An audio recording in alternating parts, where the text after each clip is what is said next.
My daughter-in-law whined, "Give me your $500,000 in savings. You don't need it." I stared my son straight in the eye and warned, "One more word from her about my money, and I'll deal with her myself." Then I handed her a special birthday present. When she opened it, she screamed in absolute shock. Before continuing, subscribe to the channel and write in the comments what time it is in your region right now. My name is Virgil Morgan.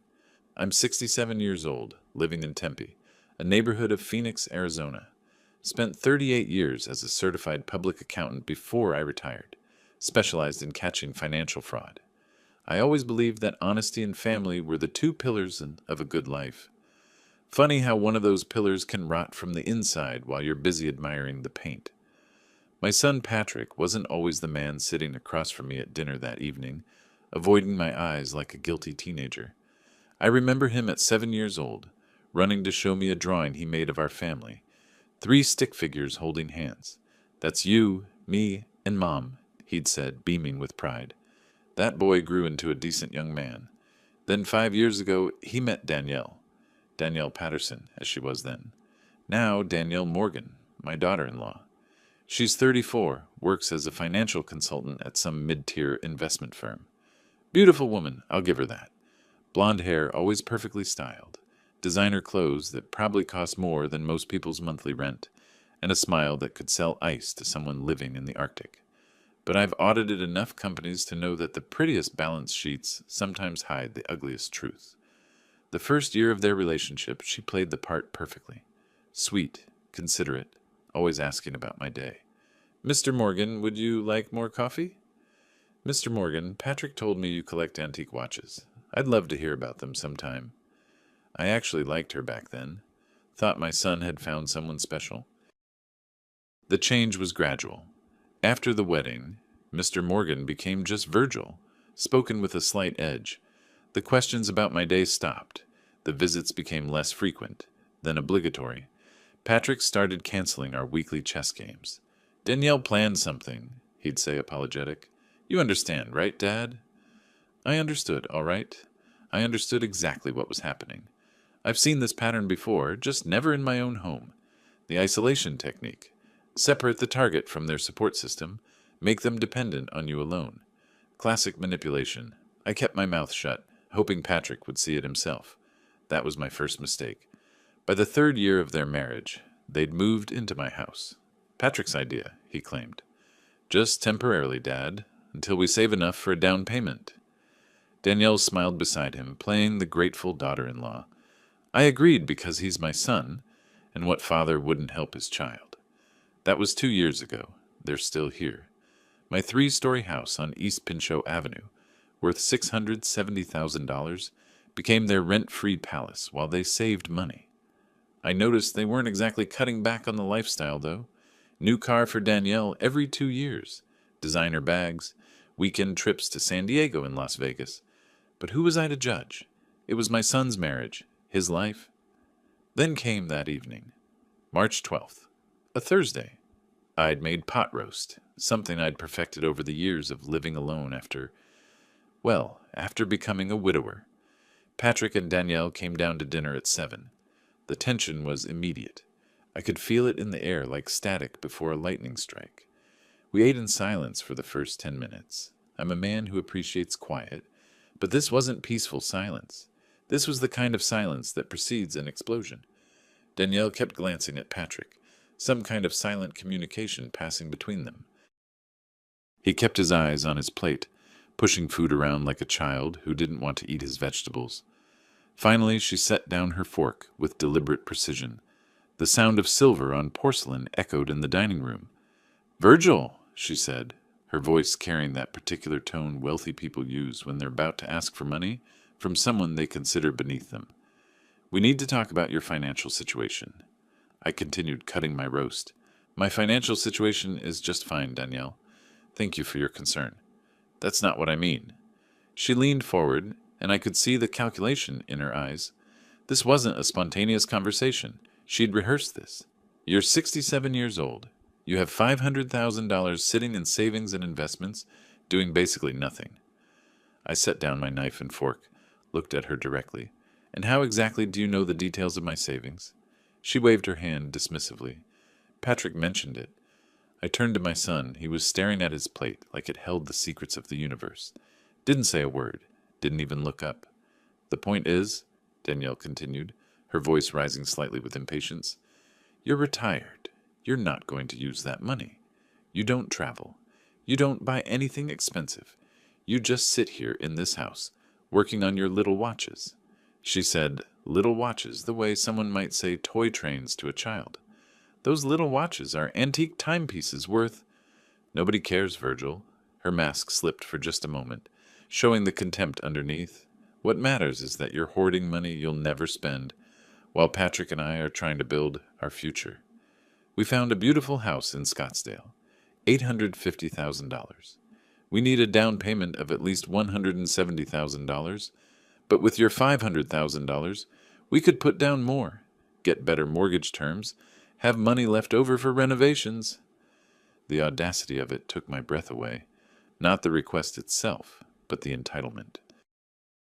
The absolute certainty that my money, earned through nearly 4 decades of work, somehow belonged to them. So you want me to hand over my life savings, I said slowly, making sure I understood correctly. So you can buy a house in Scottsdale? Not hand over, she said, as if explaining mathematics to a particularly slow student. Think of it as an early inheritance, an advance.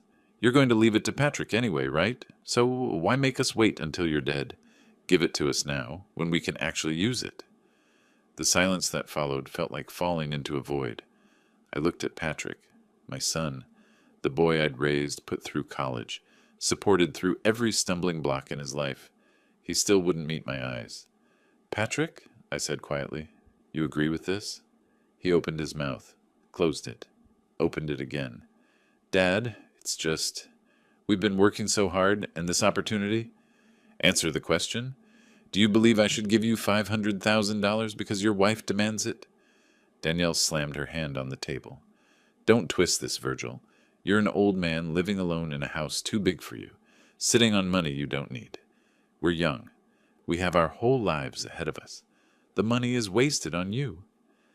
Something cold settled in my chest. Not anger. Not yet. Something worse. Clarity. I stood up slowly, my chair scraping against the hardwood floor. I walked around the table until I was standing beside Patrick, put my hand on his shoulder. He flinched. Look at me, son, I said. He finally raised his eyes. I saw shame there, buried under layers of weakness and fear. I'm going to say this once, I said, my voice level and calm. The same voice I used when presenting findings to CEOs about embezzlement in their companies. One more word from her about my money, and I'll handle this myself. My way. Danielle laughed. Actually laughed. A sharp, brittle sound that bounced off the walls. Your way? What are you going to do, old man? Cut us out of your will? We're already living here rent-free. Patrick is your only child. That money comes to us eventually anyway. You're just being selfish and... I held up one finger. Just one. The gesture silenced her more effectively than shouting would have. That was your one more word, I said quietly. Then I looked at Patrick one last time. You had a choice to make tonight. You made it. I walked out of the dining room, leaving my half-eaten dinner behind. Behind me, I heard Danielle's voice, high and mocking. What a joke! Like he's actually going to do anything. He's just a bitter old man. In my study, I closed the door and sat at my desk. Looked at the photographs on the wall. Patrick at his graduation. Patrick at his wedding. Me standing beside him, proud as any father could be. Patrick as a child, grinning with missing front teeth. When did I lose him? Or had I already lost him years ago and just refused to see it? I opened my laptop and began typing into the search bar. Estate planning attorneys, Phoenix, Arizona. 38 years as an auditor taught me many things. One of the most important, when someone shows you who they really are, believe them, and document everything. The game, as they say, was on. Though Danielle didn't know it yet, she'd just challenged someone who spent 4 decades finding money. People tried to hide and protecting money. People tried to steal. She wanted my $500,000? She'd just ensured she'd never see a penny of it. Not one single penny. I smiled for the first time that evening. Not a happy smile. A predator's smile. Let's see how this plays out. The next morning I woke at 6, like always. Old habits from decades of being at the office by 7:30. The house was silent. Patrick and Danielle slept late on Fridays, usually until 9 or 10. Their privilege, I suppose, of not having to earn everything they had. I made coffee and descended to my workshop in the basement. This was my sanctuary, had been for 15 years. Workbench along one wall, tools organized with the precision of a surgeon's operating theater, and shelves displaying my collection of antique watches.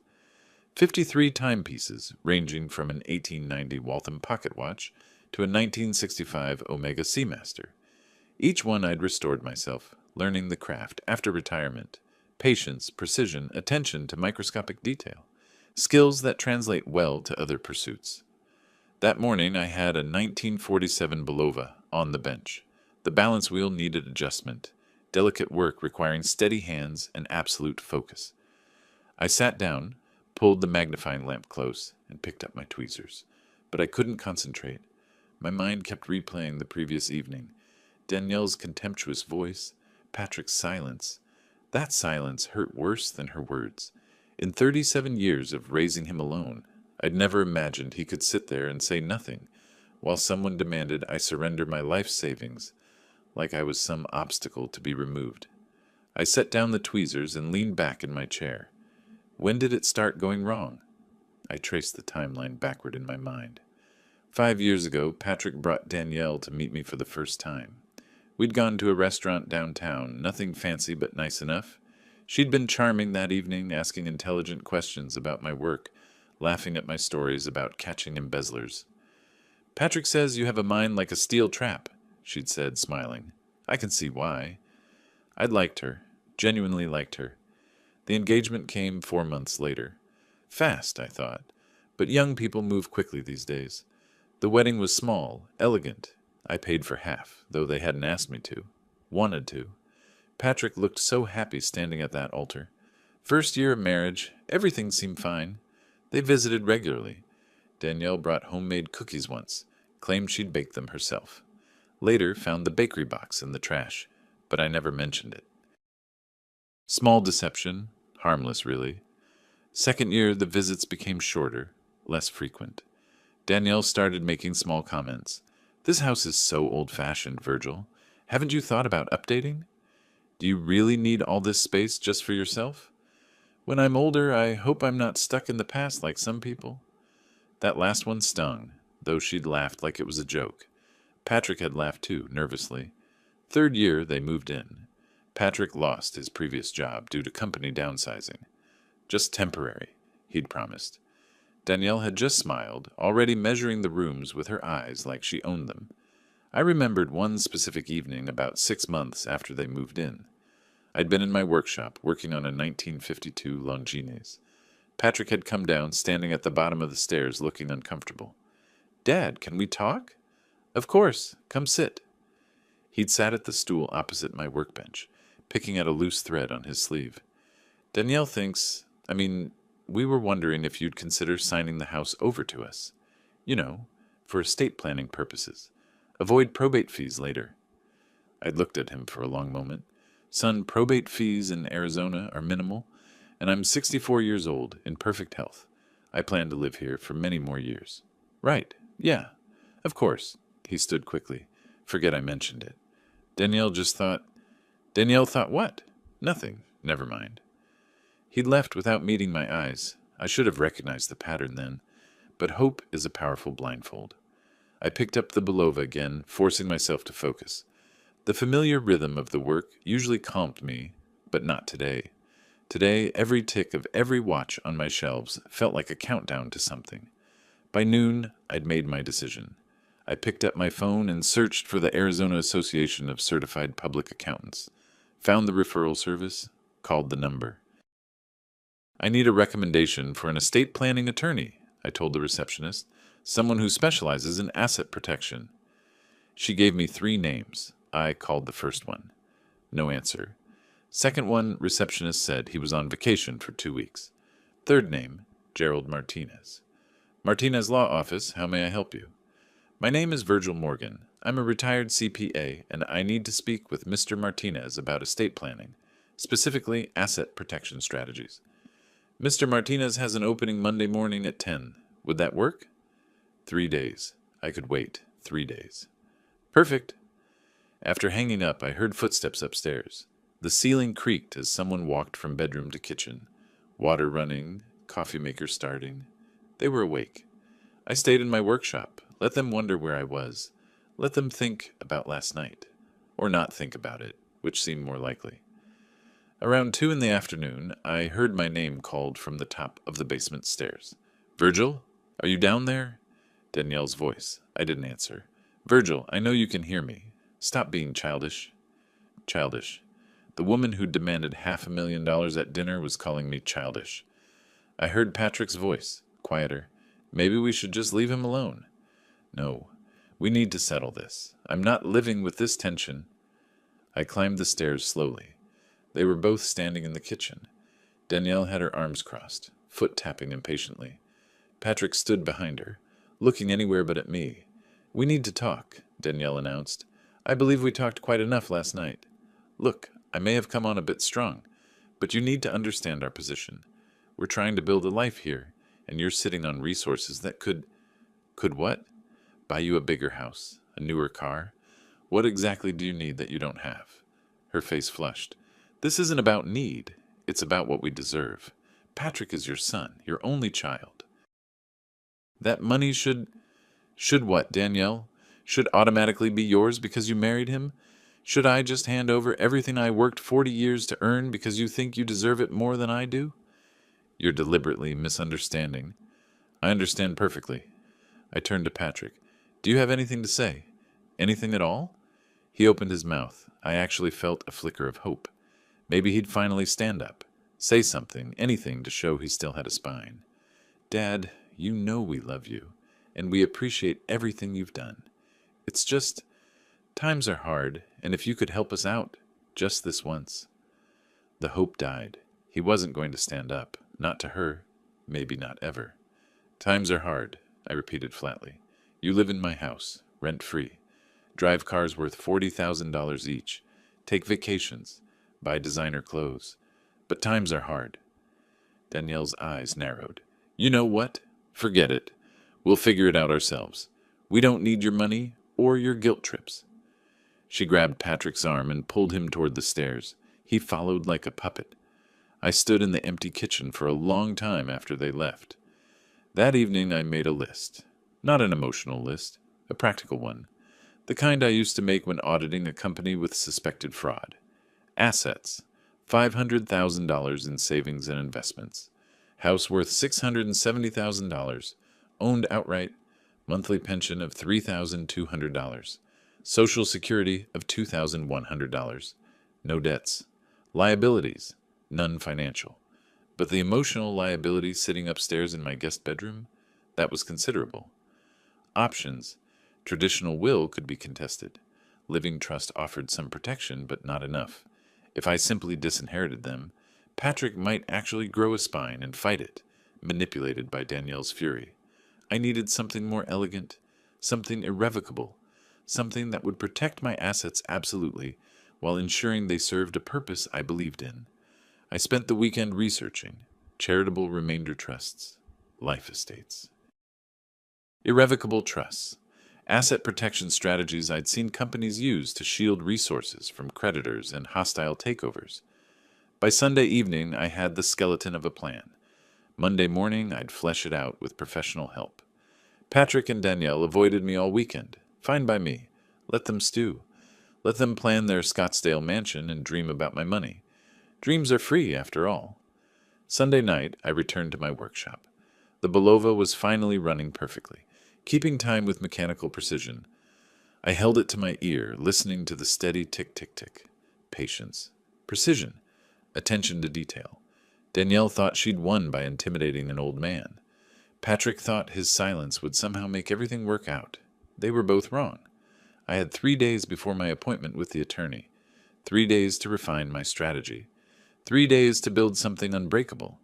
The funny thing about watches, the most complex movements look simple from the outside, elegant, uncomplicated, But inside, dozens of tiny parts work in perfect synchronization, each piece essential, each action deliberate. I was about to build something similar, and by the time they realized what was happening, every gear would already be in motion, every piece locked into place. Irrevocable, permanent, just. I smiled as I placed the Belova in its display case. Perfect timing, as always. Monday morning arrived with the kind of clarity that comes after a decision has been made. The appointment with Gerald Martinez wasn't until 10, which gave me time to observe the enemy camp, so to speak. I made breakfast at 7. Scrambled eggs, toast, coffee. The domestic sounds carried through the house. At 7:45, I heard movement upstairs. Footsteps crossing the floor above my head.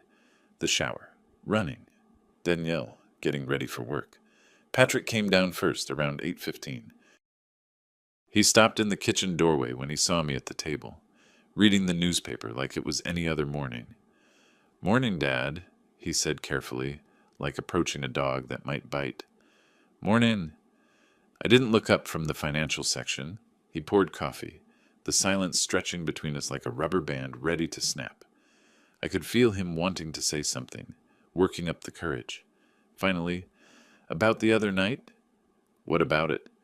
Danielle didn't mean she was just frustrated. "We've been looking at houses for so long, and this one is perfect, and—" I set down the newspaper and looked at him directly. Really looked at him. When had he become so small? Not physically. He was still 6 feet tall, broader in the shoulders than I ever was, but something inside him had shriveled. "Patrick, let me ask you something. When you look in the mirror, do you recognize the man looking back?" He blinked, confused. "What?" "Simple question. Do you like who you've become?" His mouth opened and closed. No words came out. After a moment, Danielle's heels clicked on the stairs. She swept into the kitchen like she owned it, which I suppose she'd convinced herself she did. "Oh, you're up early," she said to me, not quite meeting my eyes. Still embarrassed about her outburst, or at least pretending to be. She grabbed a travel mug, poured coffee. "Patrick, we need to leave in 5 minutes. Don't forget we're meeting the realtor again at lunch." Meeting the realtor, using my money in their fantasies. The audacity was almost impressive. "Still looking at that Scottsdale house?" I asked conversationally. Danielle's back stiffened. She turned slowly, suspicion in her eyes. "Why do you ask?" I shrugged. "Just curious. $850,000 is a significant investment. Hope you've run the numbers carefully. Property taxes in Scottsdale can be surprising." She studied me like I was a puzzle she couldn't solve. Was I being sarcastic? Genuinely helpful?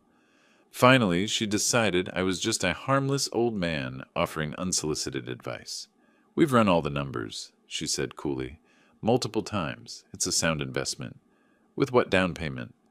The question hung in the air. Patrick looked at his shoes. Danielle's jaw tightened. "That's being worked out," she said. "Ah, being worked out. I see." I went back to my newspaper. "Well, good luck with that." I could feel her fury radiating across the kitchen. But what could she say?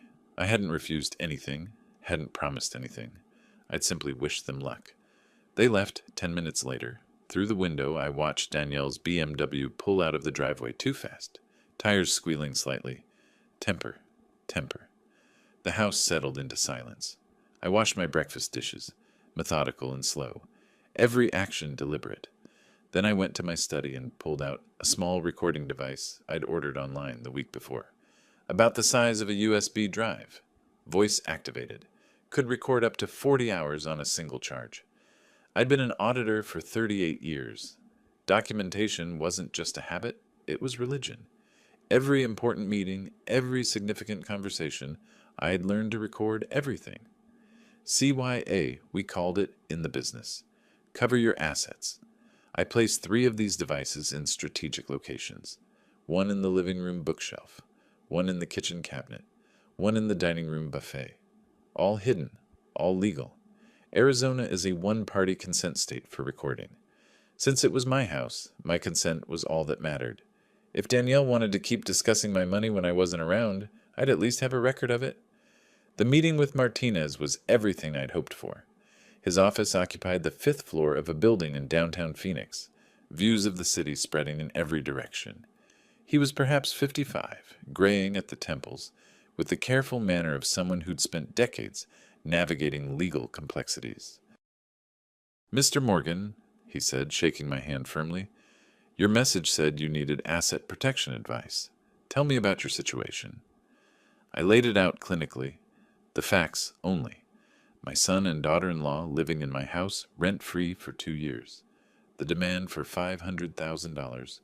My son's inability to stand up to his wife. My desire to protect assets I'd spent a lifetime accumulating. Martinez listened without interrupting, taking occasional notes. When I finished, he leaned back in his chair. "How important is maintaining a relationship with your son?" he asked. "Interesting question. Important, but not at the cost of my dignity or my financial security." He nodded. "Then we have options. The most powerful would be a charitable remainder trust. Are you familiar with the concept?" "Generally, but I'd like the specifics." He pulled up documents on his computer screen, turning it so I could see. "A CRT is irrevocable. Once established, it cannot be changed or dissolved. You transfer assets, in your case, perhaps the bulk of your savings, into the trust. The trust is managed by a trustee and will ultimately benefit a qualified charity of your choosing. But here's the key. You retain the right to receive income from the trust for the rest of your life. So I get regular payments, but the principal is protected?" "Exactly. Typically 5 to 6% annually, on $485,000. That would be approximately $24,250 per year. The remainder after your passing goes to the designated charity. It cannot be contested. It cannot be claimed by heirs. It's completely beyond their reach." I felt something loosen in my chest. This was exactly what I needed. "What about the house?" "Life estate," he said immediately. "You transfer ownership to a designated beneficiary. Could be the same charity, but you retain the absolute right to live in the property until your death. Cannot be sold without your permission. Cannot be occupied by anyone you don't approve. You maintain complete control while technically no longer owning it. And if someone's currently living there?" A slight smile crossed his face. "You could revoke their permission to reside there at any time." "Beautiful. Elegant. Ironclad. How long does this take to set up?" "The trust? 2 to 3 weeks for paperwork, assuming you have a charity selected. The life estate, about the same. Both require notarization and proper filing, but nothing complicated." I thought about Danielle, probably at that very moment sitting in some realtor's office, planning how to spend my money. The image made me smile. "Let's do it," I said, "both of them, as quickly as possible." We spent the next hour going through details. Martinez would draw up the documents. I'd need to select a charity as beneficiary. Everything would be ready for my signature within 2 weeks. As I left his office, I felt lighter than I had in months. The pieces were falling into place. That evening, Patrick and Danielle came home late, after 8. I was in my workshop when I heard them come in, voices raised even before they shut the door. "Told you he was being sarcastic," Danielle was saying. "That comment about property taxes. He was mocking us." "You don't know that. Maybe he was just..." "Just what? Trying to help? Wake up, Patrick. He's playing games. But he'll come around. He has to. Who else is he going to leave everything to? The mailman?" I turned off my workbench light and climbed the stairs quietly. Stood in the hallway where I could hear but not be seen. "Maybe we pushed too hard," Patrick said. "Maybe if we backed off for a while." "Back off? Are you insane? We've been waiting 2 years for this opportunity. That house in Scottsdale won't last forever. There are 3 other offers already. We need to move now." "With what money, Danielle? He's not going to give us anything if we keep pressuring him." "Then we need to be smarter about it." Her voice dropped, became calculating. "Crying didn't work. Maybe we need to play the guilt card. Your health concerns, our future children. Make him feel like he's being selfish, keeping all that money while his only son struggles." The recording device in the living room bookshelf was catching every word. "Perfect." "I don't know," Patrick said weakly. "I do. Trust me. Old men like him, they're sentimental. We just need to find the right button to push." Old men like him. As if I was some generic category, easily manipulated, predictable. She really had no idea who she was dealing with. I went back downstairs silently. Let them plot. Let them scheme. Every word was being recorded, every manipulation documented. In my workshops, I pulled out my phone and began searching for charities in Arizona. Something meaningful, something that would represent what I believed in. Arizona Senior Citizens Support Foundation. Perfect. I knew the director, Glover Webb, from the chess club. Good man. The foundation helped elderly people with medical bills, housing assistance, meal programs, everything that mattered. I sent Glover an email asking if we could meet. Got a response within 20 minutes. Coffee shop near his office, Friday morning. 4 days. The plan was exhilarating. Upstairs, I could still hear voices. Danielle's rising and falling in emphasis. Patrick's quieter, always giving in. When had my son become this? When had he traded his spine for peace in his marriage? But that was his choice. I couldn't save him from himself. I could only protect what was mine. I pulled out a legal pad and began making notes. Timeline. Documents needed. Steps to take. The methodical approach that had served me well for nearly 4 decades. By the time I went to bed, I had a complete plan mapped out. Every action, every date, every contingency. Danielle thought she was playing chess with an amateur. She was about to discover she'd challenged a grandmaster. And in chess, as in life, the quiet moves are often the deadliest. The week that followed was a masterclass in controlled deception. Not lying, exactly. Just allowing them to see what they expected to see. A harmless old man going about his quiet retirement. Wednesday morning, I left the house at 9. Told no one where I was going, because no one asked. Patrick had already left for work. Danielle was upstairs, probably video calling with the realtor again, mentally decorating rooms in a house she'd never own. My destination, a private investigation firm on the north side of Phoenix. I'd found Thomas Wright through an online search, reviews praising his discretion and thoroughness. Former police detective, 20 years on the force before going private. His office was modest, a single room in a business complex, but the man who greeted me had sharp eyes that missed nothing. "Mr. Morgan, have a seat. Your message said you needed background investigation services." I settled into the chair across from his desk. "My daughter-in-law, Danielle Morgan. She's a financial consultant at Meridian Investment Partners. I need to know if she's as clean as she appears." Wright pulled out a notepad. "What specifically are you looking for?" "Financial irregularities, ethical violations, anything that might indicate she's not as professional as she claims. I've worked in accounting my entire career. I know the signs of someone who bends rules, but I need documentation." "This is personal, I take it?" "Very. She wants access to my money. I want to know who I'm really dealing with." He quoted me a rate. $2,500 for a comprehensive background check, financial records review, and surveillance if necessary. I wrote him a check from my personal account on the spot. "How long?" I asked. 2 weeks for initial findings. 3 if I need to dig deeper. "Make it 10 days. I'll pay extra." He smiled slightly. "In a hurry?" "Let's just say I have a timeline." I left his office feeling the familiar satisfaction of a move well played. Information is power. In my auditing career, I'd learned that people who look clean on the surface often have dirt hidden just beneath. Danielle was too smooth, too confident. Nobody gets through life that perfect. Friday morning, I met Glover Webb at a coffee shop near downtown. Glover was 61, recently retired from a career in social work, now running the Arizona Senior Citizens Support Foundation. We'd played chess together for 5 years, knew each other well enough to skip the small talk. "Virgil," he said, gripping my hand firmly, "your email sounded serious. What's on your mind?" Over coffee, I explained my situation. Not the emotional aspects. Glover didn't need to hear about my disappointment in Patrick. Just the practical elements. I wanted to establish a charitable remainder trust with his foundation as the beneficiary. Approximately $485,000 to start, with myself as the lifetime income beneficiary. His eyes widened. "That's extremely generous. But Virgil, are you sure? That's a significant commitment." "I'm sure. I've already consulted with an attorney. I need to know if your foundation would be willing to serve as the charitable beneficiary and eventual trustee." "Willing? We'd be honored, but—" He paused, studying my face. "This is about more than charity, isn't it?" I smiled. It's about making sure my money serves a purpose I believe in.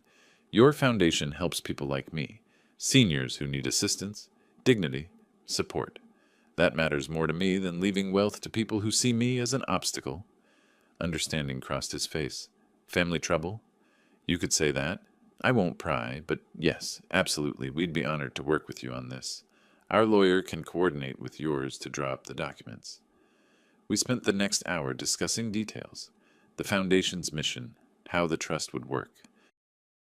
What kind of impact $485,000 could make over time? By the time we finished, I felt the rightness of the decision settling into my bones. This wasn't just about protecting my assets from Danielle. It was about making them matter. The weekend brought interesting developments. Saturday morning, Danielle came down to breakfast with a new attitude. Pleasant, almost cheerful. "Good morning, Virgil," she said brightly, pouring coffee. "Beautiful day, isn't it?" I looked up from my oatmeal. "Is it?" Patrick and I were thinking. We've been so stressed about house hunting. Maybe we should take a step back. Relax. We're not in any rush. Her smile was so practiced it could have been painted on. "In fact, we'd love to take you out to dinner tonight. Our treat. What do you say?" The manipulation was so obvious it was almost insulting. The guilt trip Patrick had mentioned. The strategy session I'd overheard. This was their new approach. Be nice, make me feel valued, then gradually steer the conversation back to money. "Dinner sounds fine," I said neutrally. Her smile widened. "Wonderful. There's a new Italian place downtown. 7 o'clock?" That evening they both performed beautifully. Patrick asked about my watches, something he hadn't done in months. Danielle laughed at appropriate moments, complimented my choice of wine, even reached across the table to pat my hand. "We've been thinking," she said over dessert, her voice warm and concerned. "Patrick and we haven't been fair to you. You've given us so much. A place to live, your patience, your support, and we've been ungrateful." "Have you?" I kept my voice noncommittal. "Yes. The truth is, we got caught up in our own dreams. That house in Scottsdale, it's beautiful, but it's just a house. What matters is family." She squeezed Patrick's hand. "Right, honey?" Patrick nodded, his expression earnest. "Right. Dad, we want you to know that we appreciate everything, and we're sorry if we made you feel pressured." The performance was impressive. If I hadn't overheard their conversation, if I didn't know this was strategy rather than sincerity, I might have believed it. "I appreciate that," I said simply. Danielle leaned forward. "And we want you to be part of our future. When we have children, your grandchildren, we want them to know their grandfather. We want to build those memories together." Ah, there it was, the emotional hook. Future grandchildren. Legacy. Family continuity. All the buttons she thought would make an old man pliable. "That's good to hear," I said. She waited for more. I gave her nothing. The rest of the dinner passed in pleasant conversation. They paid as promised.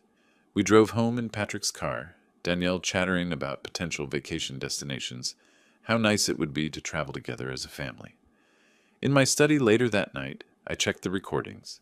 Every word of their strategy session was captured. Every calculation, every manipulation. I downloaded the files to my computer, backed them up to cloud storage, and labeled them clearly. Evidence 1, March 2025. Monday brought the second week of my plan into motion. Martinez called to say the trust documents were ready for review. I drove to his office, read through 40 pages of legal language, asked clarifying questions, and signed where indicated. The charitable remainder trust was now officially established. $485,000 would be transferred from my accounts within 3 business days. The remainder, $15,000, would stay in my checking account for daily expenses, supplemented by my pension and Social Security. "What about the house?" I asked Martinez. "Life estate documents are ready as well. Same beneficiary. The Arizona Senior Citizens Support Foundation. You retain absolute right of residence until death. Would you like to sign those today, too?" "Not yet. I want to time that carefully. Hold them for now." He nodded, understanding flickering in his eyes. This wasn't just legal protection, this was chess. The next few days I watched, observed, documented. Danielle brought me coffee one morning, asked if I needed anything from the store. Patrick offered to help me with some yard work, something he hadn't done in a year. They were trying so hard to seem caring, attentive, reformed, but I'd also noticed other things. The way Danielle's phone rang constantly with calls she took in private. The expensive shopping bags hidden quickly in the closet when I walked past. The credit card statements that arrived, I saw one on the counter before Patrick snatched it away, showing a balance that made my stomach drop. They weren't cutting back. They were doubling down, spending on credit, probably assuming my money would soon bail them out. Wednesday afternoon, Wright called. I've got preliminary findings. Can you come by? His office was as I remembered, but the file on his desk was thick. He gestured for me to sit. Your instincts were good, he said. Danielle Morgan is not as clean as she appears. I found evidence of 3 separate ethics violations at her firm. She's been using confidential client information to time her personal investments. Not illegal, exactly, but a clear violation of fiduciary duty and her professional code of conduct. How clear?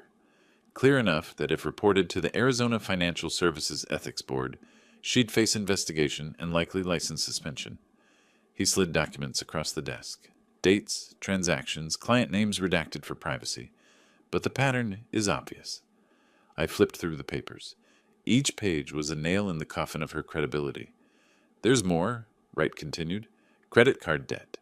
$47,000 across 4 different cards. Your son knows about maybe half of that. She's been hiding statements, making minimum payments, probably hoping to pay it all off with... He trailed off meaningfully. With my money, I finished. Yes. I sat back, processing. The debt explained the desperation. The ethics violations explained the confidence. She'd been breaking rules for so long, she probably didn't even see them anymore. Is this enough? I asked. For what? To show that someone is not fit to handle large sums of money, not trustworthy, not ethical. He met my eyes. Mr. Morgan, this is enough to ruin her professionally if it came out. Is that what you're planning? I'm planning, I said slowly, to protect myself. What happens to her is a consequence of her own choices. I paid him the balance, took copies of everything, and drove home with the files locked in my trunk. Added them to my growing collection of evidence, the recordings, the financial documents. Now Wright's investigation. Everything documented, everything irrevocable. That evening I sat in my workshop, not working on watches, but simply thinking. In 2 weeks, all my money would be safely locked away. The house documents were ready whenever I chose to sign them. I had evidence of Danielle's financial misdeeds and her manipulation. The trap was set. Every piece was in place. I just needed to decide when to spring it, and that's when I understood how to repay them. Not with anger, not with cruelty, but with the same cold, methodical precision I'd used to catch embezzlers my entire career. Let them think they were winning. Let them believe their performance was working. Let them plan and dream and scheme, and then at exactly the right moment, show them the truth, that they'd never had a chance at all. I pulled out my calendar and marked a date in late May. Danielle's birthday. Perfect. Every good reveal needs the right stage, and I was going to give her a birthday present she'd never forget. The following week passed in a carefully choreographed performance. I played my role perfectly. The softening old man, perhaps reconsidering his position, showing signs of weakness that Danielle could exploit. On Tuesday morning, I left a financial magazine open on the kitchen table, deliberately positioned so she'd see the article about estate planning mistakes. I watched from my study as she photographed the pages with her phone, probably sending them to Patrick with some message about how I was finally coming around. Let her think that. By Wednesday afternoon, the trust transfer was complete. My bank account, which had shown $500,000 for years, now displayed $15,000. The rest sat safely in the charitable remainder trust, completely beyond anyone's reach except mine. I received the confirmation letter from Martinez, filed it in my study with all the other documentation. The life estate documents sat in a sealed envelope on my desk. I'd signed those closer to the reveal. Timing was everything. Thursday brought an interesting development. I came home from the chess club to find Patrick in my study, standing near my desk with guilt written across his face. The envelope with the life estate documents was slightly askew. "Dad," he said, jumping back like he'd been caught stealing, "I was just Looking for a pen. There's a cup full of pens right there on the desk, I said calmly, gesturing to the obvious container. Right. Yeah, I didn't see them. He backed toward the door. Found one in the kitchen anyway. After he left, I checked the envelope. The seal was intact, but it had definitely been moved. They were getting nervous, starting to snoop. Good. Nervous people make mistakes. That evening, I organized all my evidence into a single file box. Wright's investigation report detailing Danielle's ethics violations and hidden debt. The recordings of their manipulation conversations. Copies of credit card statements I'd photographed when Patrick left them on the counter. The trust documents. Everything I'd need, organized chronologically with labeled tabs. I also pulled out a file I'd been working on separately. A formal complaint to the Arizona Financial Services Ethics Board. 3 pages detailing Danielle's use of confidential client information for personal gain, supported by Wright's documentation. Anonymous, of course. No return address, but thorough enough that they'd have to investigate. I sealed it in an envelope addressed to the board's Phoenix office. Didn't mail it yet. That would come later, at precisely the right moment. The weekend arrived, and with it, escalating pressure from Danielle. Saturday morning, she cornered me in the kitchen. Virgil, I wanted to talk to you about something. Her voice carried that false sweetness again. Patrick and I have been thinking. We know we asked a lot before, and that was wrong. But what if we approached this differently? I poured coffee slowly, not looking at her. Differently how? What if you just loaned us the money? Say $300,000 for the down payment. We'd pay you back, with interest. 5% annually. We'd draw up proper paperwork, make it official. That way, you're not giving anything away. You're making an investment in your son's future. The audacity was breathtaking. She'd gone from demanding $500,000 as a gift to only asking for $300,000 as a loan she'd probably never repay. The entitlement never ended. I'll think about it, I said. Her eyes lit up. She actually thought she was winning. Really? Thank you, Virgil. Take all the time you need. Well, not too much time. The house in Scottsdale is getting other offers, but I said I'll think about it. I walked past her toward my workshop. Behind me, I heard her pull out her phone, probably texting Patrick. He's considering it. The loan approach is working. They had no idea that every penny was already gone, locked away where they'd never touch it. The following Tuesday, I made my move on the house. Drove to Martinez's office, signed the life estate documents, transferring ownership to the Arizona Senior Citizens Support Foundation while retaining my lifetime right of residence. This is now irrevocable as well, Martinez confirmed. You can live here until you pass away, and you maintain complete control over who else can reside in the property. But the ownership itself has transferred. And if I wanted someone currently living there to leave, you'd simply revoke your permission for them to stay. Give them reasonable notice. 30 to 60 days is standard. Since you retain the life estate, your authority is absolute. Perfect. The documents were filed, notarized, recorded. My $670,000 house now belonged to a charity, though I'd live in it for the rest of my life. And Patrick and Danielle? They had no legal claim to any of it. That evening, I committed my final preparatory act, walked to the mailbox at the end of the street, and dropped in the envelope addressed to the Arizona Financial Services Ethics Board. Anonymous complaint, detailed evidence, impossible to trace back to me. The investigation would take weeks to start, but once it did, Danielle's career would implode. Everything was ready, every piece in position. I just needed the right moment for the reveal. Danielle's birthday was in 6 days. I'd already made the reservation at the Arrogant Butcher, an upscale restaurant in downtown Phoenix. Told them it was for a birthday celebration, party of 3. Requested a table with some visibility. The setting needed to be semi-public. Witnesses always added weight to these moments. I also purchased the gift box. Went to an upscale stationery store and bought an elegant box covered in gold foil paper, about the size that might hold an expensive watch or jewelry. Bought a red satin ribbon, too. Presentation mattered.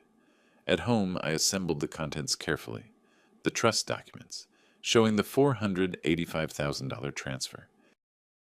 The life estate deed, showing the house transfer. copies of Wright's investigation showing her ethics violations, copies of the credit card statements showing her hidden debt, the complaint form I'd sent to the ethics board, a copy for her records, and on top, a letter I'd written by hand. Dear Danielle, you wanted my $500,000. You called me an old man who didn't need it. You said the money was wasted on me. You were right about one thing. I don't need all of it. That's why $485,000 now sits in a charitable remainder trust, benefiting Arizona's senior citizens. I receive income from it for life, but the principal is protected forever. You'll never touch it. The house? It belongs to the foundation too, though I retain lifetime residence rights. That means I decide who lives here. And I've decided you have 60 days to find other accommodations. The enclosed documents show your professional ethics violations and your hidden debts. I've already reported these to the appropriate authorities. Your career is likely over. You said I was an old man hoarding money I'd never spend while you built your future.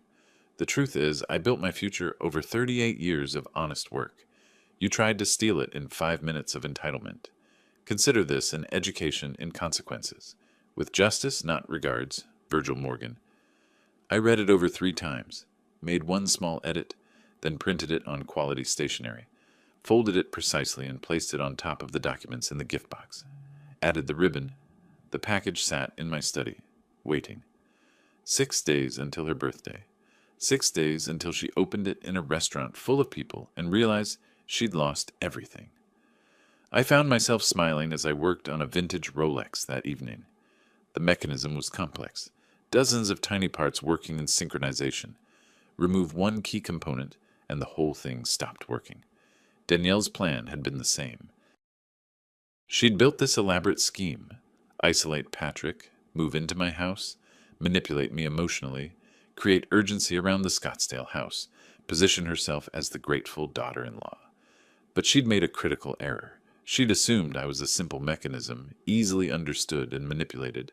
She'd forgotten that I spent nearly 4 decades taking apart financial schemes far more sophisticated than hers, finding the weak points, documenting the evidence, building ironclad cases. This wasn't personal, it was professional, and I was very, very good at my profession. The Rolex ticked to life in my hands. Perfect timing restored. I placed it carefully in its case. 6 more days. Danielle's birthday arrived on a Wednesday. I woke early, as always, and went through my normal routine. Coffee, newspaper. The house was quiet. Patrick had an early meeting and left before 7. Danielle slept late, as usual. Around 10, I heard her moving around upstairs, the shower running. She came down an hour later, dressed casually but carefully. Birthday girl expecting celebration. Morning, Virgil, she said, smiling. Patrick said you made a reservation for tonight? That's so thoughtful. 7 o'clock at the Arrogant Butcher, I confirmed. Downtown? I've always wanted to go there. It's supposed to be amazing. She poured coffee, her mood buoyant. Probably thinking tonight was when I'd finally cave, announce I'd loan them money, hand over their future on a silver platter. Wear something nice, I suggested. It's an upscale place. Of course, she glanced at me curiously. Is there something special about tonight? It's your birthday, I said simply. That's special enough. The afternoon crawled by. I spent it in my workshop, though I couldn't concentrate on any actual repairs. Just sat there, thinking through the evening ahead, visualizing the moment, anticipating reactions. At 5:30, I dressed in my best suit. Dark gray, white shirt, burgundy tie.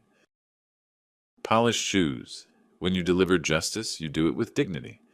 The gift box sat on my desk, wrapped in gold paper, the red ribbon tied in a perfect bow. I carried it to my car and placed it carefully in the passenger seat. Patrick arrived home at 6:15, rushed and apologetic. Sorry, Dad. Meeting ran late. Give me 15 minutes to change. At 6:45, we were all in Patrick's car, heading downtown. The drive was quiet, tension humming beneath the surface, though no one acknowledged it. Danielle kept glancing at the gift box I'd placed on my lap. Is that for me? She asked, voice artificially light. Of course. Every birthday needs a gift. You didn't have to do that. I know. I watched the city lights slide past the window, but I wanted to. The arrogant butcher occupied a corner location in downtown Phoenix, all glass windows and warm lighting. We were seated at a table near the center of the dining room, not tucked away in a corner, but visible, exactly as I'd requested. Dinner proceeded with excruciating normalcy. Appetizers, main courses. The food was excellent. The conversation was strained. Danielle kept eyeing the gift box, which I'd placed on the empty chair beside me. "Should I open it now?" she asked after the entrees were cleared. "Wait for dessert," I said. "Better that way." Patrick was sweating slightly, though the restaurant wasn't warm, some instinct warning him that something was wrong, though he couldn't articulate what. The waiter brought dessert, a chocolate cake with a single candle, per my request when making the reservation. Danielle laughed, blew out the candle, made a wish, probably wishing for my money. "Now?" she asked, reaching for the box. I pushed it across the table. "Now." She pulled off the ribbon, her smile bright and expectant. Probably thinking jewelry, maybe a check, something valuable that signaled my surrender. She lifted the lid. Her smile froze. Papers. Clear plastic sleeves with documents visible through them. Not jewelry, not a check. Her hands moved mechanically, lifting out the first item. The letter, handwritten on cream stationery. I watched her face as she read, watched the color drain from her cheeks like water from a sink. Her eyes widened, moving faster across the lines. Her mouth opened slightly, then closed, opened again. "What?" she whispered. "What is this?" "Read the rest," I suggested calmly. She flipped to the next document. The trust certificate. Her hands started trembling as she read the words, "Charitable Remainder Trust," and $485,000, and "irrevocable." "No." The word came out strangled. "No, you didn't. Keep reading." The life estate deed was next. Her face went from pale to gray.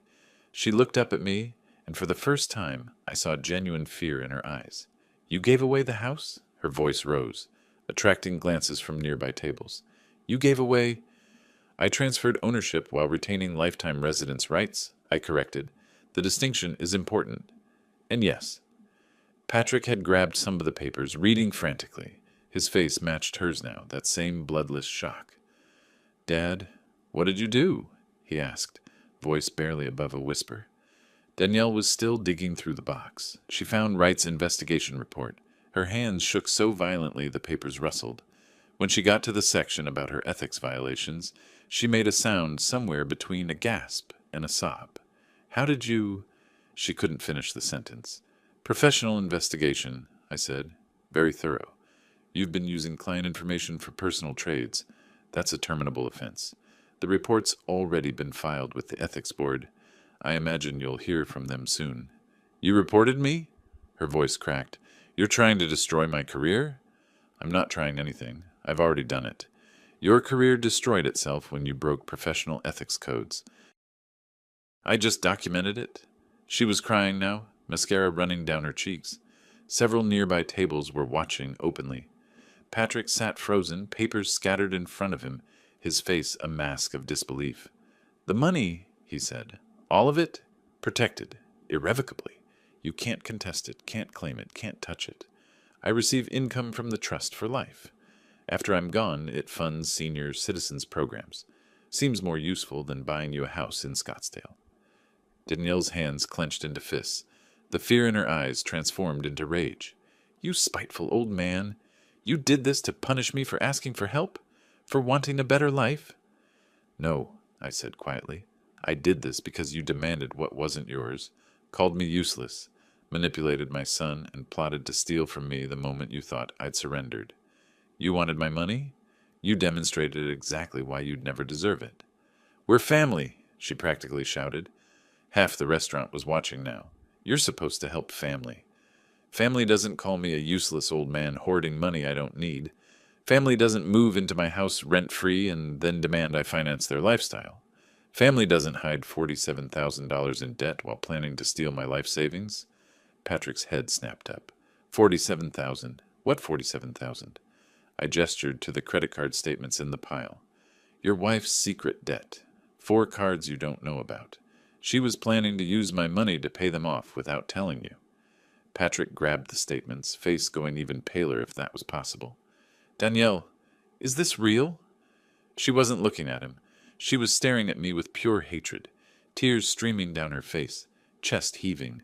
I will fight this. I'll get lawyers. I'll contest everything. You can't just... I can. I did.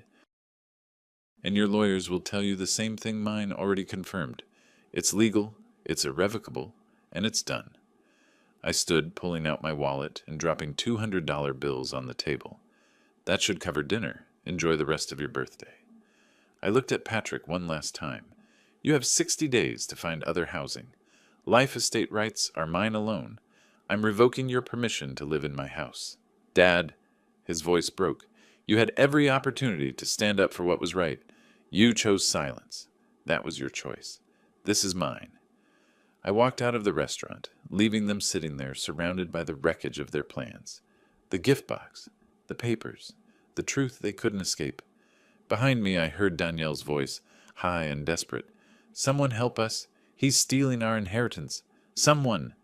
But the restaurant patrons just watched, some with sympathy, some with that satisfied look people get when they see justice served. I drove home alone, parked in my driveway, walked into my house that was no longer legally mine but would be my home until I died. In my workshop, I sat at my bench and pulled out the 1952 Longines I'd been meaning to restore. The mechanism was frozen, hadn't run in decades. But with patience, with precision, with the right tools applied at the right moments, even the most broken things could be made to work again. The house was quiet, peaceful, mine. I picked up my tools and began to work. Outside, the phoenix sun was setting, painting the sky in shades of orange and gold. Somewhere across the city, Danielle was probably still crying, still raging, still trying to figure out how she'd lost everything in the span of a birthday dinner. And Patrick. Patrick was probably beginning to understand the cost of his silence. I smiled as the first screw came loose in my hands. Justice wasn't about revenge. It was about balance, about consequences, about making sure the scales tipped in the direction of what was right, not what was convenient. The Longines would run again, just needed time, patience, and someone who knew what they were doing. Same as everything else in life. They came home 2 hours after I did. I heard the car pull into the driveway, the doors slam with more force than necessary, footsteps on the porch, then the front door opening. I stayed in my workshop, listening to the chaos unfold above my head. Danielle's voice shrill and breaking. This can't be legal. There has to be something we can do. Patrick's quieter but strained. I don't know. I don't know anything anymore. Call a lawyer. Call someone. We can't just accept this. Footsteps pacing back and forth. The sound of something being thrown. A purse probably hitting the wall. Then crying. Angry, frustrated, desperate crying. I returned to the Longines on my workbench. Steady hands, steady breath. Let them process. Let them rage. The documents were ironclad. Martinez had assured me of that. The next morning I woke to find Danielle already on the phone in the kitchen, still wearing yesterday's clothes. She hadn't slept. Dark circles under her eyes, makeup smudged, voice hoarse from crying and yelling. Yes, I need to speak with an attorney immediately. Estate law, asset protection. A pause. No, this afternoon won't work. I need someone now. She glanced up, saw me in the doorway, and her expression hardened into pure venom. She turned her back, continuing her conversation. Patrick came down the stairs, looking like he'd aged 10 years overnight. We made eye contact for a brief second before he looked away. Dad? He started. Morning, I said, pouring my coffee. Can we talk about this? Maybe work something out. There's nothing to work out. The documents are legal. The transfers are complete. And you have 58 days remaining to find other accommodations. Danielle whirled around, phone pressed to her chest. You're really going to throw your own son out on the street? No. I'm going to exercise my legal right to determine who lives in a property where I hold lifetime residence rights. There's a difference.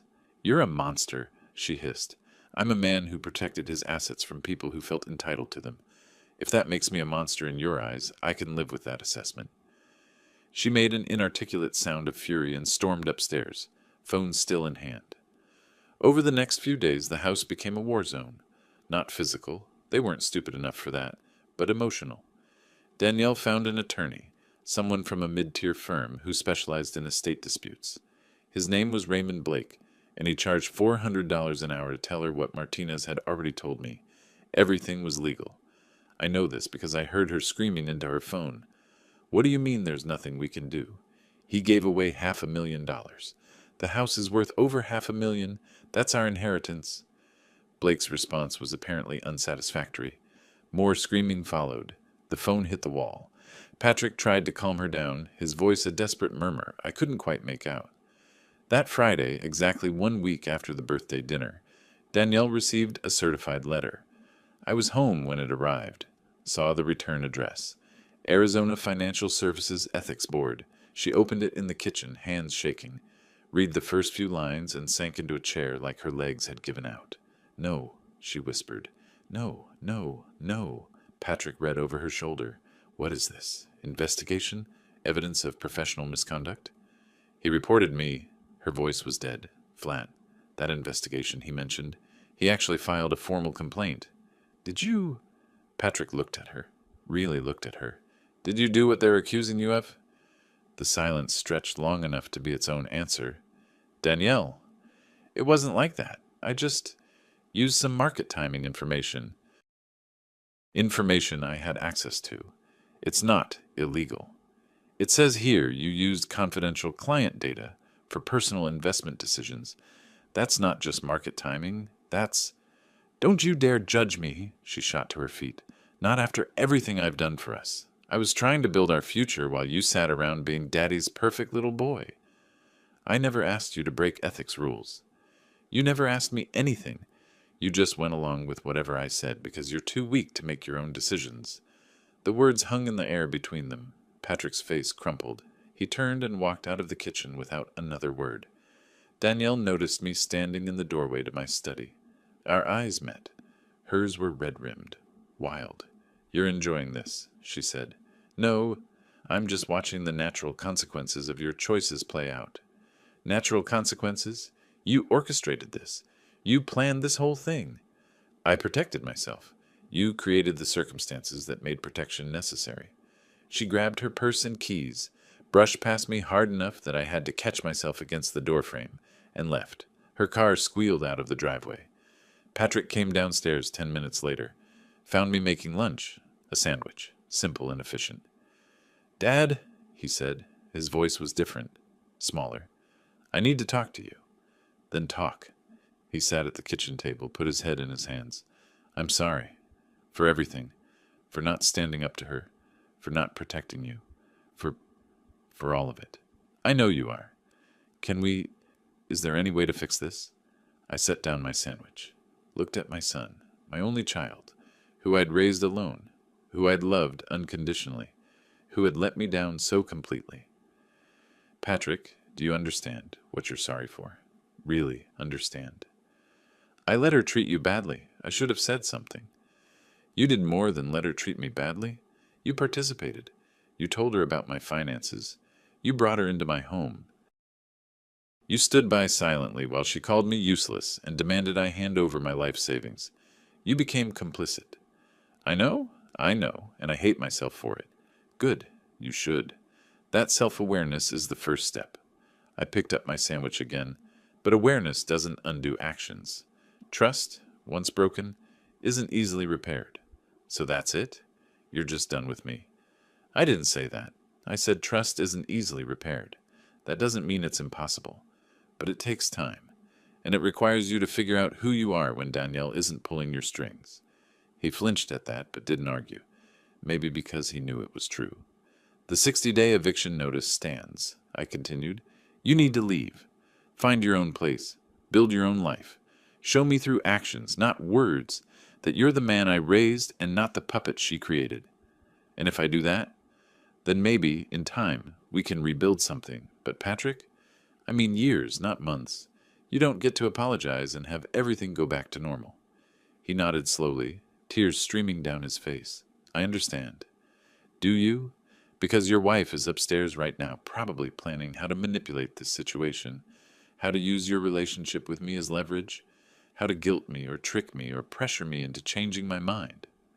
I won't let her. We'll see. He left the kitchen without eating, without saying anything else. I heard him climb the stairs, heard the bedroom door close. A week later, the second shoe dropped. Danielle came home from work early, face ashen. She went straight to the bedroom without speaking to anyone. Patrick came to my study that evening. She was fired. The ethics board opened their investigation, and her firm put her on administrative leave, while they conduct their own internal review. They found more violations. She's been terminated. And, I don't know what we're going to do. She was making $92,000 a year. I make $78,000. Without her income, we can't afford much. That's unfortunate. He stared at me. That's all you have to say? What would you like me to say? That I'll give you money to solve this problem? I won't. You're both adults. Figure it out. We have $23,400 in savings. That won't last long. Then I suggest you start looking for apartments you can afford on your salary alone. He opened his mouth, closed it, opened it again. You really have changed. No, Patrick. I finally stopped pretending that enabling your poor choices was the same as helping you. There's a difference. 2 weeks later, mid-June, I saw them looking at rental listings on their laptop, arguing in hushed whispers about neighborhoods, square footage, what they could afford. Danielle tried one more time to change my mind, came to my study while Patrick was at work, knocked on the doorframe. Can we talk? She asked. Please? I gestured to the chair across from my desk. She sat, hands folded in her lap. The fight had gone out of her. She looked tired, defeated, smaller somehow. I'm sorry, she said, for everything. I was wrong. About the money, about how I treated you, about everything.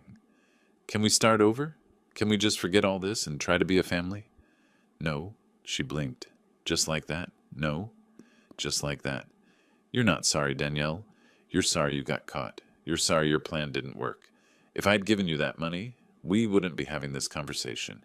You'd be in Scottsdale right now, spending my money, probably already calculating how to ask for more. That's not fair. Life isn't fair, but it is just, and justice has been served. What about Patrick? Don't you care about him at all? More than you ever did, which is why I'm not enabling his dependence on manipulative people anymore. He needs to find his own strength. He can't do that while you're using him. So you're just going to let your son struggle? I'm going to let my son grow up. Finally. At 37 years old, it's past time. She stood, the mask dropping away. You'll regret this, both of you.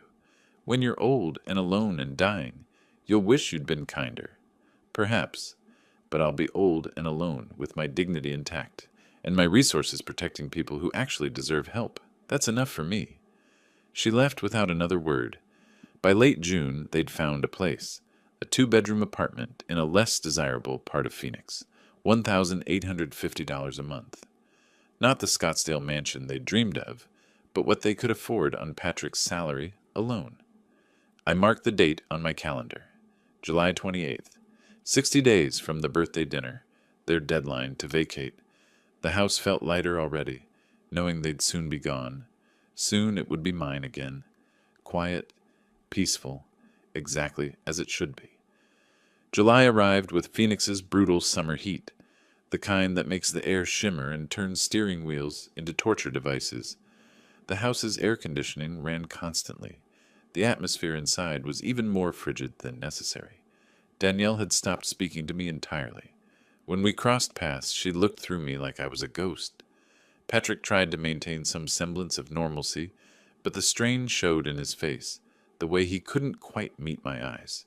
They were packing, slowly, reluctantly, but packing nonetheless. Boxes appeared in the hallway. Furniture they'd bought was tagged for the moving truck they'd rented. The first day of July brought an unexpected development. Patrick came home from work early, face drawn. "What's wrong?" Danielle asked before she could stop herself, her silence forgotten in the moment. "The bank rejected our mortgage application for that house we were looking at.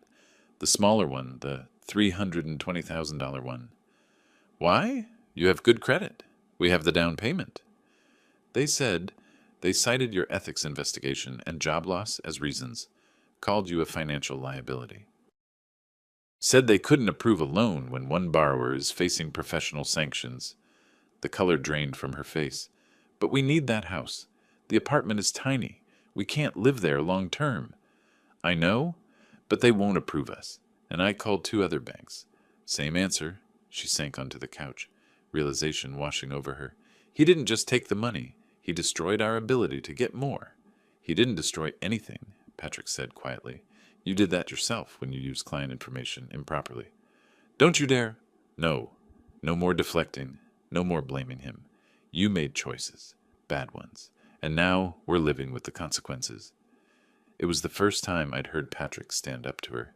The first real sign that maybe, possibly, he was starting to find that spine I'd wondered about. Danielle stood up and walked out of the room without responding. But I saw something in her expression. A crack in the armor. A hint that she might be starting to understand the full scope of what she'd lost. That same week, I received an envelope in the mail. Inside was a check for $6,062.50, the first quarterly payment from the Charitable Remainder Trust. I sat at my desk, holding the check, feeling the rightness of it. This money wasn't going to fund a mansion in Scottsdale. It wasn't going to enable anyone's greed or bad choices. I wrote a check for $3,000 to the Phoenix Homeless Shelter. Attached a note, in memory of those who struggle, from someone who almost lost his dignity. The remaining $3,062.50 went into my checking account to supplement my pension and Social Security. Enough to live comfortably, modestly, with no one to answer to. Mid-July brought the ethics hearing. Danielle received notice that she needed to appear before the Arizona Financial Services Ethics Board for a formal hearing. They had 3 witnesses prepared to testify about her misuse of confidential client information. The night before the hearing, she broke. I heard her crying in the bedroom, not the angry tears of the first few days, but deep, body-shaking sobs of someone facing the complete destruction of their professional identity. Patrick's voice, murmuring comfort. Her voice, broken. I'm going to lose my license. They're going to take everything. We'll figure it out. How? How will we figure it out? I can't work as a financial consultant without a license. That's all I know how to do. No answer from Patrick. What could he say? The hearing took place on a Thursday. They left together in the morning, Danielle in a conservative suit, makeup carefully applied to hide the exhaustion and stress. They returned 6 hours later. Danielle went straight to the bedroom. Patrick found me in the living room, reading. It went badly, he said without preamble. The witnesses were very specific. Times, dates, client names. She tried to explain it away, but the evidence was overwhelming. They're giving her 30 days to respond before making a final decision, but her attorney says it's basically a formality. She's going to lose her license, probably for 3 years minimum. And then she has to find something else to do. Administrative work, maybe. Entry-level positions. Things that pay $35,000 or $40,000 a year instead of $92,000. A significant lifestyle adjustment. Dad, don't! He rubbed his face. Please don't be sarcastic right now. This is hard enough. You're right. I apologize. And I meant it. There was no satisfaction in watching them struggle. Just a quiet sense that the universe was correcting itself. The following week, they found their apartment, signed the lease, put down first month, last month, and security deposit. $5,550 total. Their savings were dwindling fast. Patrick tried one more time. Came to my study late one evening, a week before their move-out date. Dad, I know you have your principles, and I respect them. But is there any way you could loan us maybe $10,000? Just to get us started in the new place, buy some furniture, have a buffer? No. I'd pay you back, with interest, whatever terms you want. Patrick, if I loan you money, what do you think happens? We use it to get settled. No. Danielle uses it to maintain a lifestyle you can't afford. She uses it to avoid confronting the reality that her choices have consequences.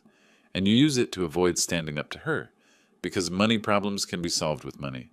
So why rock the boat? That's exactly what would happen. You know it. I know it. The answer is no, and it will remain no, no matter how many times you ask. He stood there for a long moment, then nodded. Okay, I understand. But as he turned to leave, he paused. For what it's worth, I think I'm starting to see what you meant. About becoming someone I'm not. About letting her make me weak. Good. Hold on to that clarity. You'll need it. July 28th arrived, moving day. They'd rented a small truck, hired 2 guys from a moving company to help with the heavy furniture. I stayed in my workshop most of the day, listening to the sounds above me. Furniture scraping across floors, boxes being carried downstairs, occasional voices calling instructions. Around 3 in the afternoon, Patrick came down to the workshop. We're almost done. Just wanted to say... He trailed off, searching for words. It's not goodbye, I said. It's just distance. Use that distance to figure out who you are. Will you call? Check in? In time. Let's see how the next few months go. He nodded, eyes wet. I love you, Dad. I know. I love you too. That was never in question. He turned to leave, then stopped. Danielle wants to talk to you. One last time. Does she? Yeah, she's upstairs. I climbed the stairs slowly, found Danielle in the empty living room, surrounded by a few remaining boxes. The house looked hollow without their furniture, their belongings. Virgil, she said. Her voice was different, quieter, less sharp. Danielle. I just wanted to say... She looked down at her hands. You won, okay? You won. You took everything. The money, the house, my career, my future. I hope you're satisfied. This was never about winning or losing. It was about protecting what was mine from someone who felt entitled to it. You could have just said no. You didn't have to destroy my entire life. I said no.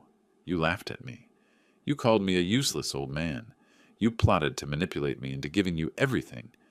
Your life destroyed itself, Danielle. I just refused to be destroyed along with it.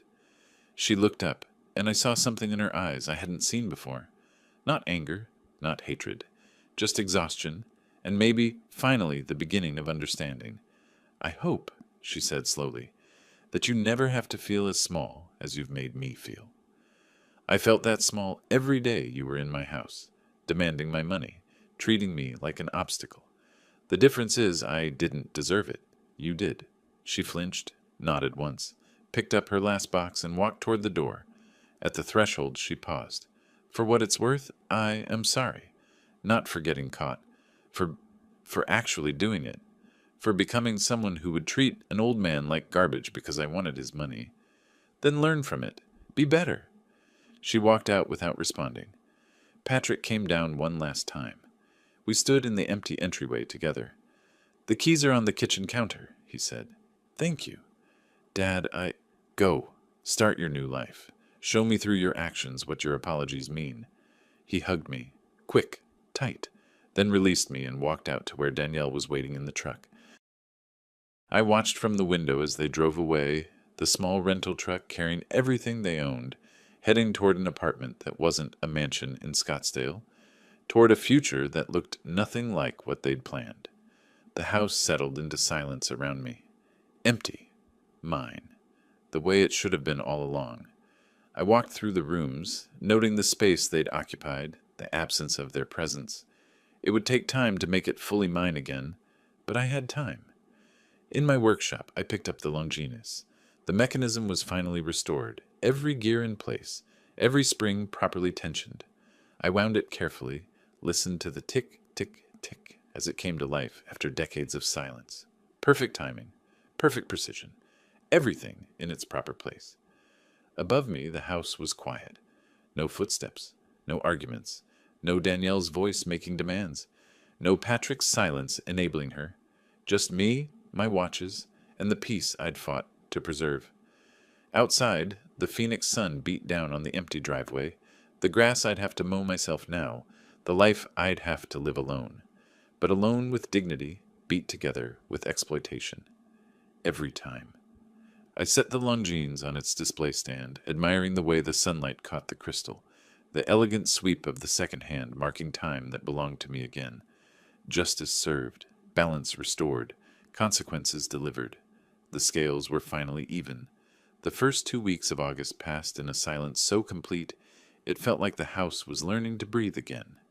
I woke when I wanted, ate when I wanted, spent hours in my workshop without interruption. The recording devices I'd hidden came out of their hiding places and went into a box in my study, evidence I'd probably never need again, but couldn't quite bring myself to discard. Patrick called once, midweek. His voice was strained but steady. "Just checking in, making sure you're okay." "I'm fine, Patrick. How's the apartment?" "Small, hot. The air conditioning barely works, and the walls are thin enough that we can hear our neighbors arguing. But it's ours, I guess." "That's something." A long pause. Danielle's hearing result came through. 3-year suspension. She was officially terminated from her firm the next day. I didn't respond immediately. What was there to say? Congratulations on destroying your career through your own ethical violations? That seemed unnecessarily cruel. "How's she handling it?" I asked instead.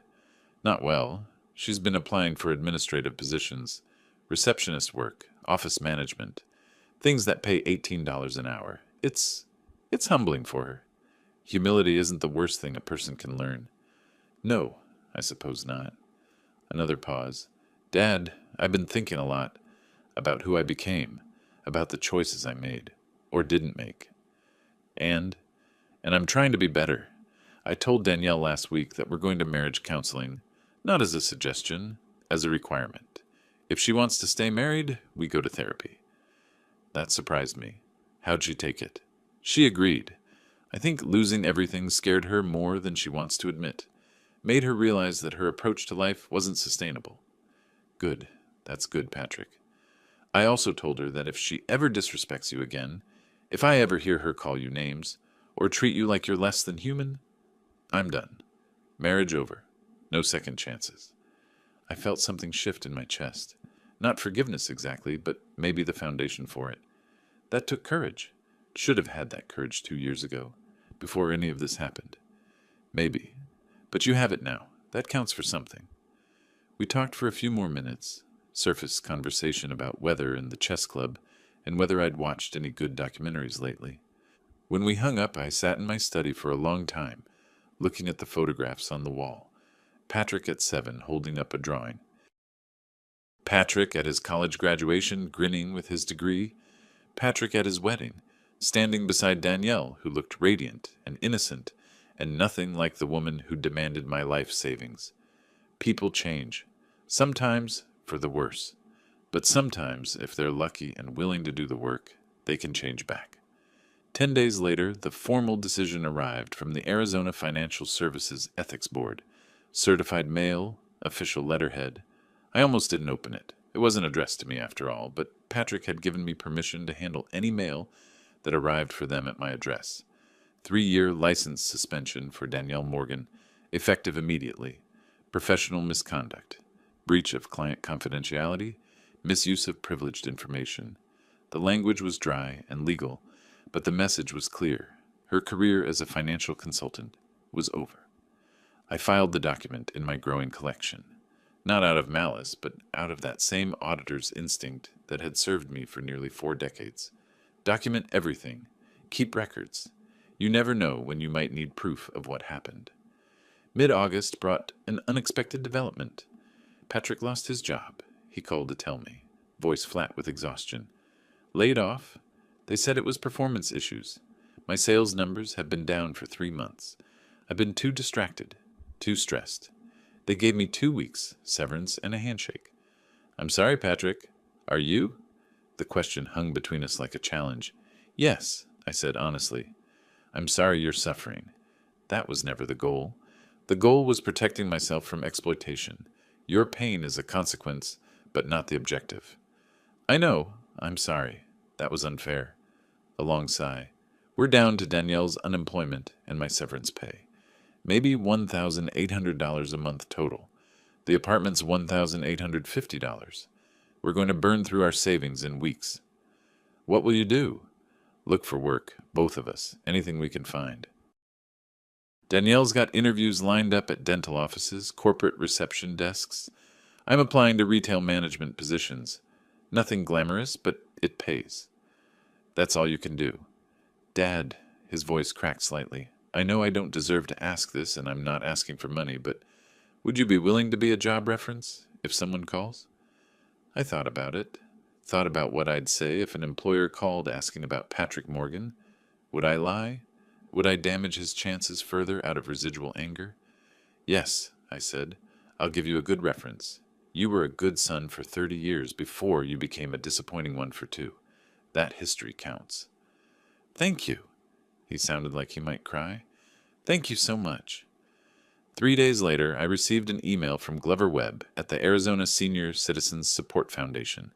The subject line read, First Impact Report. I opened it with curiosity mixed with something that might have been pride. Virgil, it read, I wanted to update you on what your charitable trust has already accomplished. In just 10 weeks, the foundation has used income from your trust to pay $2,400 in medical bills for an 82-year-old woman with breast cancer who couldn't afford her treatments. Cover 3 months of rent, $2,700 for a 76-year-old veteran facing eviction. Provide $1,200 in grocery assistance to 4 homebound seniors. We've helped 7 people in total so far, with another 12 applications under review. Your generosity is changing lives in ways both immediate and profound. On behalf of everyone we've served and will serve, thank you. I read the email 3 times, looked at the dollar amounts, thought about Danielle demanding my money to buy a mansion in Scottsdale and how that same money was instead keeping seniors from homelessness and hunger. This was what money was for, not status symbols, not luxury, but making actual tangible differences in people's lives who needed help through no fault of their own. I replied, Glover, thank you for the update. This is exactly what I hoped would happen. Please keep me informed of the Foundation's work. Proud to be part of it. Virgil, the last day of August, a letter arrived addressed to me. Return address showed Patrick's apartment. Inside was a single page, handwritten. Dad, this isn't asking for anything. Just wanted you to know where things stand. I got a job. Retail management at a sporting goods store. $48,000 a year. It's about $30,000 less than I was making before. But it's honest work and the hours are manageable. Danielle got hired as an administrative assistant at a dental clinic. $38,000 a year. She starts Monday. We're seeing a marriage counselor every Thursday. It's hard. We're confronting things I didn't want to look at. But it's necessary. Danielle asked me to tell you she wrote you a letter. She's going to mail it herself, but she wanted me to mention it so you don't throw it away thinking it's junk mail. I'm not asking you to forgive me, or forgive us. I'm just asking you to know that we're trying to be better than we were. I love you. I hope someday we can sit down together and talk about something other than money and mistakes. Patrick. I folded the letter carefully and placed it in my desk drawer. 2 days later, Danielle's letter arrived. I held it for a long time before opening it, wondering what she could possibly say that would matter. But curiosity won out. Virgil, I don't expect you to believe this, but I need to say it anyway. I'm sorry. Not sorry I got caught. Not sorry I lost. Sorry for who I was, for how I treated you, for looking at a man who worked his entire life and seeing only a wallet I was entitled to open. You were right about me. I was greedy. I was cruel. I was so focused on getting what I wanted that I didn't care who I hurt to get it. Losing my license woke me up. Sitting in that ethics hearing, listening to people detail my violations, I saw myself clearly for the first time in years. I didn't like what I saw. I'm working as an administrative assistant now. I make less in a year than I used to spend on clothes in 6 months. Patrick and I live in an apartment where the AC barely works, and we can hear our neighbors through the walls. And you know what? I'm learning that having less stuff doesn't make me less of a person. That my worth isn't tied to my job title or my salary or the size of my house. I don't expect forgiveness. I don't deserve it. But I wanted you to know that what you did, as much as it hurt, might have been the wake-up call I needed. I hope someday you can look at me without seeing the worst version of myself. Danielle. I read it twice, set it down, picked it up and read it again. Was it genuine or another manipulation? With Danielle, it was hard to say. But Patrick's letter had mentioned therapy, changes, consequences forcing growth. Maybe people could change. Or maybe they just got better at pretending. Time would tell. I filed both letters in my desk drawer, next to Patrick's other correspondence. Evidence of evolution, if it was real. Evidence of continued manipulation, if it wasn't. Either way, they were no longer my problem to solve. September arrived with cooler temperatures and clearer skies. Phoenix in early fall before the tourists returned and the snowbirds descended. I had my house, my dignity, my peace. And somewhere across the city, Patrick and Danielle were learning to live with less, while I learned to live with enough. The scales were balanced. Justice, as it turned out, didn't require cruelty, just consequences. Mid-September arrived with the kind of clarity that comes after a storm. The air in Phoenix had that crisp quality it gets just before the heat breaks for the season, and I woke early as always, comfortable in the knowledge that every decision in my house was mine alone. I'd taken up the Longines project in earnest, the 1952 Swiss model that had been sitting in my collection for 3 years, waiting for the right moment. Funny how some repairs need perfect timing, not just mechanical timing, but emotional readiness. You have to be in the right headspace to do delicate work. Distraction leads to mistakes. Now finally, I was ready. The watch sat on my bench, partially disassembled, its intricate inner world exposed. Dozens of tiny gears and springs, each one essential, each one positioned exactly where it needed to be for the whole mechanism to function. As I worked, I thought about the past 6 months, the confrontation in March, the planning through April and May, the revelation in the restaurant, the consequences that rippled outward through summer like waves from a drop stone. My phone buzzed, an email from Glover Webb. Virgil, quick update. The foundation just approved its 10th assistance grant using income from your trust. We helped a 71-year-old man cover the gap between his Medicare and his heart medication costs. $680, that meant the difference between taking his pills and eating that week. Thought you'd want to know? Thanks for making this possible. Gee. I smiled, setting down my jeweler's loop. 10 people helped. 10 lives improved. That was what $485,000 could do when it served purpose instead of entitlement. I replied briefly, "That's exactly why I did this. Keep up the excellent work." Around noon, another letter arrived, Patrick's handwriting on the envelope. I'd been getting these weekly updates for a month now, progress reports, essentially, how he was doing at work, how therapy was going, small observations about growth and change. I opened it at my workbench. Dad, 3 months in the new place now. Still weird, still small, but starting to feel like ours. Danielle got a small raise, $40,000 now. I got promoted to senior shift manager, bumped up to $52,000. We're making ends meet. Barely, but we're doing it. Therapy continues. This week we talked about entitlement versus gratitude. Hard session, Danielle cried. I cried. But we're getting somewhere. She wanted me to tell you that she's been volunteering at a senior center on weekends. Food pantry service. She said it helps her remember that not everything is about money or status.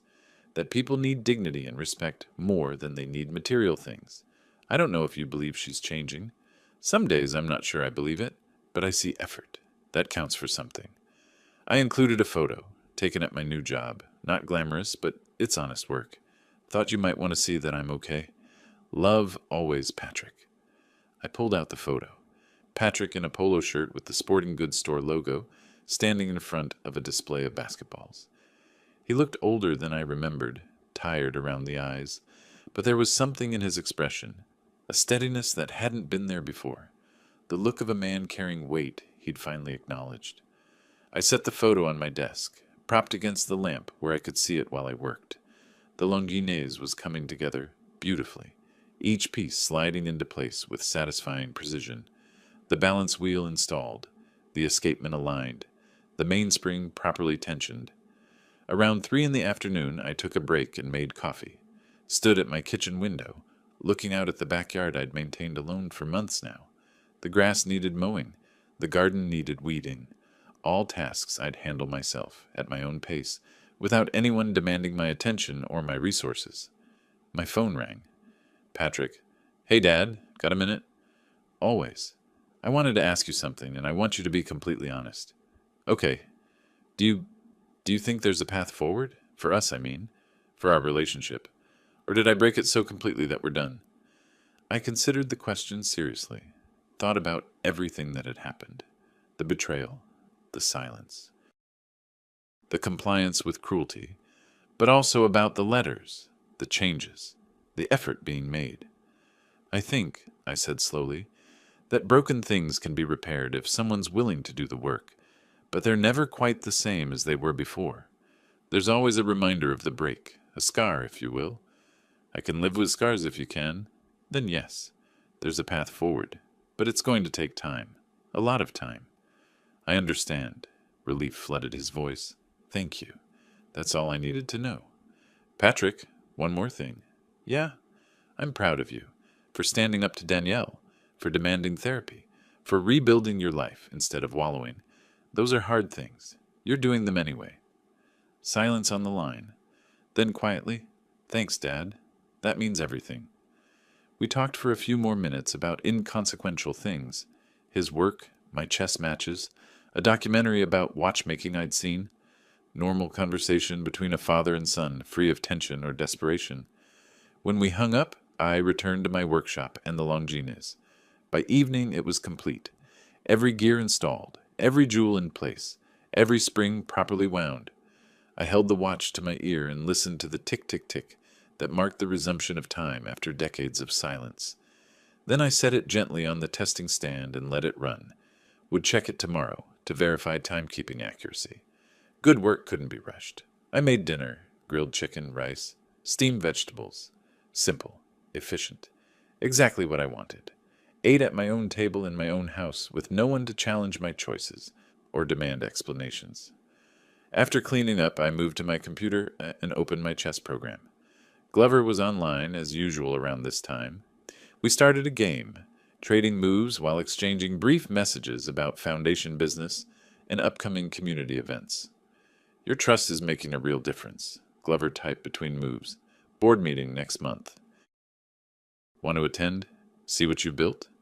I'd like that, I replied. Send me the details. We played for an hour, the game ending in a draw, both of us too evenly matched, too familiar with each other's strategies. Good chess partners were hard to find. I was lucky to have one. As the sun set over Phoenix, painting my workshop windows in shades of orange and purple, I sat back in my chair and let myself feel content. Not happy, exactly. Happiness felt too simple for what I was experiencing, but satisfied, at peace, vindicated in the choices I'd made. I'd protected what was mine. I'd served justice without cruelty. I'd set boundaries and enforced them. I'd shown my son that dignity matters more than keeping the peace. And maybe, just maybe, I'd given Patrick and Danielle a chance to become better people than they'd been. The Longines sat on its stand, ticking away perfect time. The watch that had been frozen for years, brought back to life through patience and precision and the right tools applied at the right moments. Not unlike my own life, really. I thought about the past 6 months, about Danielle's face when she opened that gift box, about Patrick's silence finally breaking, about the choice I'd made to protect myself instead of sacrificing my dignity for an illusion of family harmony. Some people might think I was cruel, cold, unforgiving, but I'd learned something in 38 years as an auditor.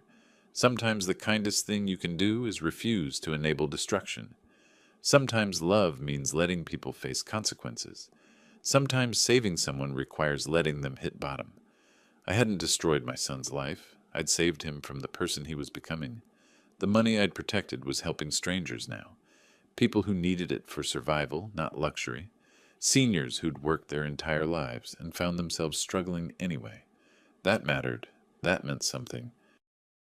And Patrick and Danielle were learning to live within their means, to value work and honesty and growth over status and acquisition. Maybe they'd make it, maybe they wouldn't, but either way they'd do it without my money and without my approval being held hostage. I picked up the Longines and examined it in the fading light. The crystal was perfectly clear. The dial was immaculate. The hands swept around the face with mechanical precision, each second marked exactly as it should be. Perfect timing, perfect balance, everything in its proper place, just like justice, just like life, when you had the courage to defend it. Outside my window, Phoenix settled into evening. Somewhere in the city, Patrick and Danielle were probably making dinner in their small apartment, talking about their days, going to therapy, trying to build something real.